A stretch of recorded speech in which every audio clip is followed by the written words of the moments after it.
Chantal Maignan, bonsoir. Bonsoir. Toute la semaine dernière, on a entendu des candidats qui parlaient du chômage des jeunes, qu'il fallait remettre les jeunes au travail. Alors comment vous allez faire pour remettre les jeunes au travail? Bien d'abord parce que je souhaite qu'il faille aborder enfin la question de manière globale et non pas à travers la mise en place de petites mesures qui ne portent pas leurs fruits. Il faut d'abord revoir la question de l'éducation et je pense bien demander une mission parlementaire de manière à vérifier que l'école d'aujourd'hui est adaptée aux jeunes d'aujourd'hui. Ensuite, je crois qu'il faut absolument refuser l'inactivité du jeune. Ça veut dire que dès lors qu'il sort du système scolaire, il faut lui proposer une formation professionnelle adaptée. Donc il faut qu'il subisse un bilan de compétences pour vérifier que c'est bien sa vocation, mais surtout que c'est bien ses aptitudes. Et ensuite, il faut véritablement, chaque fois, lui proposer une obligation de travailler. Par quoi vous allez vous y prendre? Eh bien, c'est très facile. Il faut mettre en adéquation à la fois le système économique, le développement de l'économie, l'aide aux entreprises, parce que ce sont les entreprises qui vont fournir du travail aux jeunes et non plus le public comme auparavant. Et donc, il faut avoir une incitation fiscale forte, un accompagnement des collectivités, mais aussi de l'État, dans un sentiment d'égalité citoyenne, puisque je montre dans mon programme que depuis la première phase de la décentralisation, nous avons un retard de développement structurel.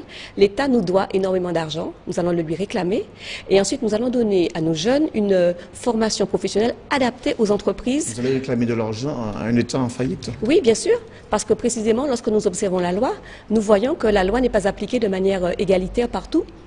Autrement dit que les dotations globales des communes de plus de 10 000 habitants reçoivent plus sur le sol métropolitain que sur le sol martiniquais. Donc nous n'allons simplement pas réclamer plus que les autres, mais la même somme que les en avoir autres. Bien sûr. Face à un État avec des caisses vides? Absolument, parce que l'État est tenu par simplement le principe républicain d'appliquer l'égalité citoyenne à tous les citoyens. Nous sommes des citoyens français. Vous qui êtes sur la circonscription depuis plus de mois, quels sont les besoins de la population, des électeurs de le centre atlantique, ces communes du Robert, du François, du Lamentin, du Gros-Morne?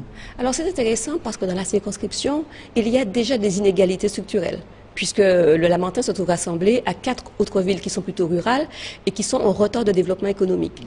La première priorité, c'est la réparation du réseau routier et le transport collectif. Au Robert, par exemple, il n'y a pas de transport collectif, c'est la seule ville de la circonscription où il n'y a pas de transport collectif. Pour demander à réparer. Mais non, nous allons être plus ambitieux que ça. Nous allons demander une habilitation pour qu'il y ait enfin sur l'ensemble du territoire martiniquais un transport collectif. Je préfère.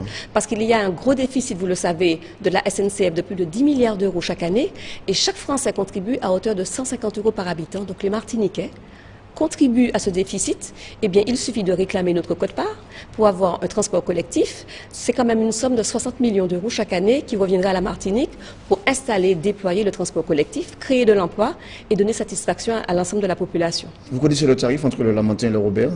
Alors, je ne connais pas le tarif entre le Lamentin et le Robert, le taxi, mais je prends très peu le taxi collectif. Je ne suis pas comme la ministre. Je sais que simplement, mes administrés qui vont travailler du Robert à Ducos ont un budget de plus de 250 €, par exemple, pour quitter Pont-Aléry et arriver à Ducos, le centre commercial de Ducos, tous les jours. Et quand on gagne un SMIC, eh bien, on sent passer cette facture justement du transport. Chantal Maignan, cela fait des années que vous êtes intéressé à la chose politique. Vous avez une ambition, c'est conquérir la ville du Robert. En fait, j'ai l'ambition de servir ma commune d'origine, parce que servir ma commune, c'est en même temps dynamiser l'ensemble du centre atlantique. Vous ne voulez pas être député, ça ne vous intéresse pas vraiment? Je serai député, monsieur Jean-Marc Pulvar, parce que je crois que les femmes d'aujourd'hui sont prêtes à donner à une femme compétente vous préférez la mairie et une femme de cœur une place de député. Donc je vais aux élections législatives pour être élu. Je serai élu et en étant député, je servirai encore mieux à la fois ma commune et aussi l'ensemble de ma circonscription. Parce que je vous rappelle, monsieur Pulvar, que le Robert est la 3e ville de la Martinique et doit occuper cette place, doit rayonner au centre de la circonscription et doit pouvoir, avec la baie qu'elle partage avec les villes de Trinité et du François, proposer finalement un développement économique novateur, révolutionnaire. Comment vous mesurez vos soutiens dans les différentes communes de la circonscription?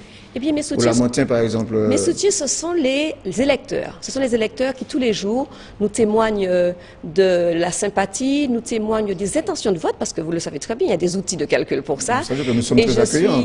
Quand vous arrivez au Lamentin, matin, on va vous dire, c'est très bien. Mais Non, après, non, pas du tout, parce que je crois que, comme vous l'avez dit, je commence à être une vieille roublarde en politique, et donc je connais ceux qui ont des intentions de vote sincères et ceux qui m'accueillent simplement parce que je suis une femme sympathique et extrêmement populaire, parce que j'ai un contact direct avec la population. au François, au Béatrice Noutier, qu'est-ce qu'on vous dit qu'est-ce qui a séduit chez Chantal Mignon? Alors, ils me disent, et je trouve ça assez intéressant, eh bien, pour nous, le changement, c'est Maignan. C'est le nouveau slogan. C'est leur slogan, et je trouve qu'il est très bien. J'en suis très satisfaite. Vous allez l'appliquer pendant la campagne électorale? Pas seulement pendant la campagne, mais aussi pendant la mandature. Parce que je crois qu'il y a véritablement des injustices sociales qu'il faut régler. Je ne supporte plus qu'il y ait toutes ces personnes âgées qui n'aient même pas le minimum vieillesse garantie, qui vivent avec 80 €, 100 €, 200 €. J'ai trouvé que les députés qui m'ont précédé étaient singulièrement muets sur la question de la justice sociale, sur la question de l'égalité citoyenne. Eh bien, ça va être mon credo, puisque le gouvernement réclame justice, moi je réclame l'égalité. Vous allez souvent dans les veillées, à l'enterrement? Je vais souvent dans les veillées parce que, comme vous le savez, d'abord, c'est un lieu où on partage de la compassion avec ceux qui souffrent. Vous allez vous pêcher pour... Et puis, d'autre part, c'est un lieu où, véritablement, c'est notre tradition, on parle, on se rencontre, on parle tous les sujets Avant de faire de la politiques. politique, vous y allez? Alors, j'y vais depuis 2007.